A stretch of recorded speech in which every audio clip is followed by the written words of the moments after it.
Құрметті достар, сіздерді жаңа жылмен шын жүректен құттықтаймын. Мектебінің абыройын Аса Татар облыстық эссе кенгуру Ақбота сынды байқаулардың жеңімпазымын.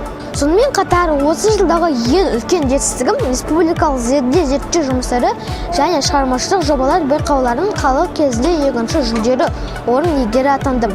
Зерттеу жұмыс жазу барысында әртүрлі әдебиеттер оқып ізденіп, ұстазым Гүлшат Оразбаевнамен шығармашылық жұмыстар жасадым. Маған өте ұнады, жеңу үшін күш-жігер салып еңбектену керек екен.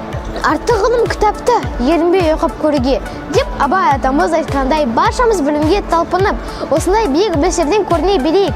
2020 жыл сіздерге бақыт, сәттілік, қуаныш, құт береке әкелсін. Алға қойған жоспарларыңыз іске асып, оқуда озат болып, жақсы нәтижелерге жете беріңіздер.